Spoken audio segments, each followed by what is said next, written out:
Hey, what is going on, guys? It's DK back at you with another video here. Today I'm going to be breaking down the finals showdown slate between Memphis and the Timberwolves. So before I do that, I want to go over my lineup from yesterday's two-game slate. If you guys watched the video yesterday, I kind of hinted at playing what's his name from Alexander Walker as well as Jarrett Allen together. It ended up being after the video, it ended up being like really hard to fit them both in and have a lineup that you're confident in. So I ended up having to pick between the two. Went with Jarrett Allen, who was on pace to absolutely crush it and got injured early in the third quarter. Didn't come back. That was like, oh, that hurt because I was on pace to do really well last night, as well as so once he got injured, they also pulled Penson. As well as Josh Gray, and they did not return the rest of the game. The Nets were down by like 14 or 15 when this happened, and the starters just never came back.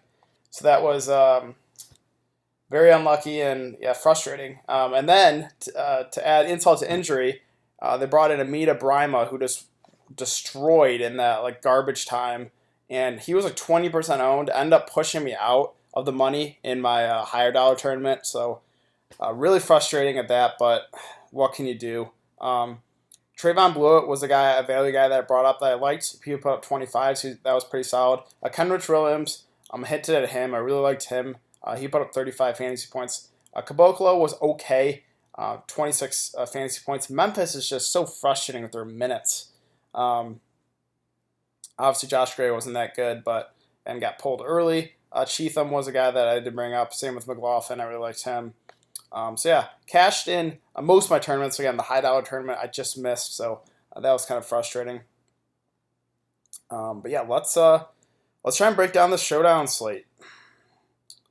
So we got a nice little $10 entry, 5K to first tournament.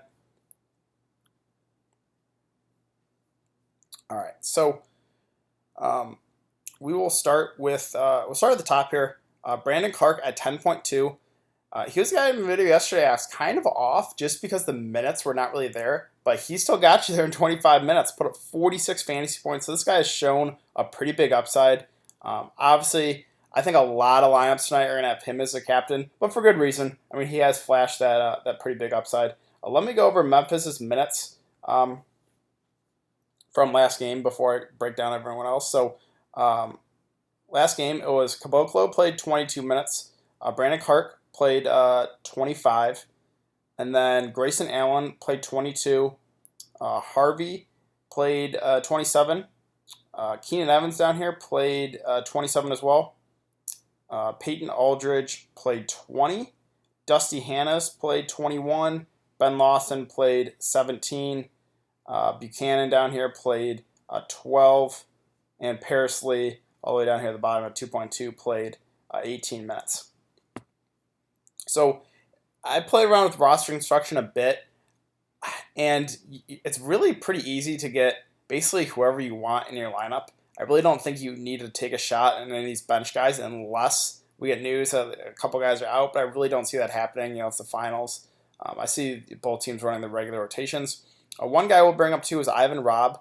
Has missed the last couple games due to personal reasons. I thought he might be back Sunday, but still out was attending a funeral. Maybe he's back today. He would be a value guy that I would like. But yeah, below that, I really don't think you have to go for the bench guys. Caboclo here at 7K. Again, it's the minutes that are frustrating with these Memphis starters, but I think he's a solid option here. A guy that's going to fill up the stat sheet in other ways besides scoring and get you some rebounds, some blocks, and steals. So I think he's a solid option. Grayson Allen, I think, goes pretty low owned. Hasn't done much the last few games. And he was like 3% owned or something on the main slate yesterday.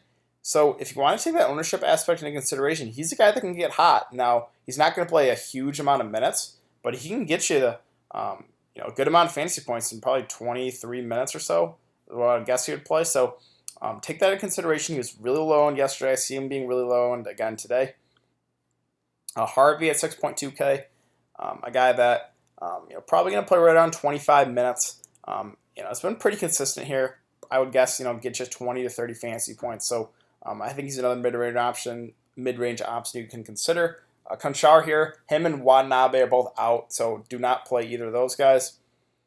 Aldridge off the bench, don't think I want to go there. Keenan Evans is a cheap value play that I do like. But again, if you mess around with roster construction a bit, you don't need that many value guys. But Keenan Evans would be one guy that I do like here. Played 24, 27 minutes the last couple games. Yeah, so I think he's a pretty solid value option. Then again, below that, I really don't think you had to risk it with any of these bench guys. So let me go switch over to Minnesota real quick. And let me go over their minutes from last game. So this game was a little interesting because it was a blowout, but Minnesota starters came back in at the end. But they got pulled at the very end, I believe. I stopped watching with like 3 or 4 minutes left. But these are the starters' minutes. Naz Reid played 19 minutes. Keita Bates-Diop played 23. Jordan Terrell, who filled in for Koji, played 14, but did get in foul trouble. Another thing to take note is for the Summer League playoffs, it's like normal foul situation. So it's just 6 fouls and you're out instead of the 10 fouls like it is for the regular season Summer League. McLaughlin played 29. Mitch Creek played 28. McCoy played 1 minute off the bench. Jordan Murphy played 19. Keelan Martin played 21. Battle played 8. Brown Jr. played 18. And Barry played 20. So another team that the minutes kind of spread out on as well. Naz Reid at the top at 9.4. Again, only played 19, but I assume plays a few extra here since this is the championship game. Looked really good. That guy's been really productive. I think it's going to be him and Brandon Clark that would be the popular captain options. So if you want to differentiate your lineup, I think you go someone else between one of those two guys. Keita Bates-Diop, a guy I think goes really low owned today. Has not been very good here in the last 3 games, but we got Noah Koji, so that's a little bit of usage to go around here. And again, I think the ownership is really low just because of the recency bias. But he has shown, he does have some upside. He put up a 34 fantasy point game in that second game of the Summer League. A guy that will probably shoot the ball 10 to 15 times. And again, I think the ownership goes really low on him, so just take that in consideration. Koji missed last game due to a lower leg injury. I guess he's out again too, but we're going to have to wait for news. If he plays, probably just not going to be the way I go. Just because, again, the minutes haven't really been there even when he's healthy, so I don't think I would even consider him if he does play. Now, McLaughlin here at 7.4. I do like this play quite a bit. The minutes are like the most secure for him. He's going to play somewhere between that 25 to 30 minute range, most likely. And, a guy that's aggressive on the offensive end, he'll get you some assists. He's going to fill the stat sheet up in other ways, like he'll get your rebounds too. So I do like him quite a bit here at 7.4. Keelan Martin is interesting off the bench. He's a high usage guy off the bench. I think it goes a little low owned tonight too. Again, because of recency bias, only put up 11 fantasy points last time out. Before that, though, 33, 21, and 32. So he's a guy you got to consider because he's going to be productive off the bench. Mitch Creek filled in for Koji there. Played 28 minutes. A guy that doesn't have huge upside, but he can knock down some threes. So I think he's another like mid-tier value play that you got to consider. Below that, like the bench guys, Brown Jr., I just don't think we had to go there. Now, he did put up 27, 18 minutes one game, but I just don't think I want to risk it there. Jordan Murphy is interesting at 4.8. Did play 19 minutes off the bench. He played 17 and 19 just the last 2. Shot the ball 14 times. He's a guy that I remember watching him at college in Minnesota. He's a great rebounder, great offensive rebounder. He's undersized, but if he's going to play close to 20 minutes, I think you can consider him here at 4.8K. Let's see. Jared Terrell, sorry. Only played 14 minutes. He filled in for Koji, sorry, not Mitch Creek. It was Terrell that filled in for Koji. I think goes really low owned. Again, he got in foul trouble, so the minutes were very limited, but I think he's a cheap option that's worth a look if he starts again. And then below that, I really don't think we have to target any of the bench guys. So, again, for the captain, I think it's really between Brandon Clark and Naz Reid. I think most people are going to go Clark. Some people are going to go Naz Reid. And then below that, it's going to be pretty low owned for everyone else. Bates-Diop is going to be really low end in my opinion. So if you go captain with him, I think that's going to be a very unique lineup. But if you pick one of these top two guys as your captain and you want to win a tournament outright, you got to differentiate your lineup a bit. So using all your salary and picking one of these guys as your captain, I mean, most likely it's going to be someone else or a lot of other people that have that same lineup. So again, if you want to take down a tournament solo, you can play one of these top two guys at the captain, but you just gotta maybe chalk like $1,000 worth of salary, maybe chalk 2,000.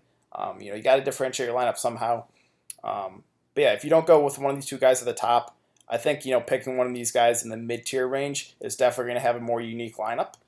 So just take that how you will. If you want to just make the best possible lineup and say, screw it, I'll split the money with whoever else has that, then yeah, I think Clark and Naz Reid are the best options there for your captain. So I think that's going to do it for today's video, guys. It's been a great summer league here, only about 10, 11 days or so. But yeah, I've really enjoyed breaking down these videos for you guys, interacting with you guys on Twitter. If you guys have been enjoying the content, I would really appreciate if you would like this video and subscribe if you haven't. We got NFL preseason right around the corner in about a couple weeks. I think the first game is August 1st, I want to say. So I'll have some videos up there for preseason NFL if any of you guys want to hop aboard into that train. And then you got the NFL regular season in about a month and a half. Really excited for that. And then you got NBA preseason, I think, in like middle October, and then the regular season should start at the end of October. So yeah, we got some exciting stuff here in the future, and yeah, so I will be back again making videos. I'll have some videos up for the NFL preseason. So I will see you guys then.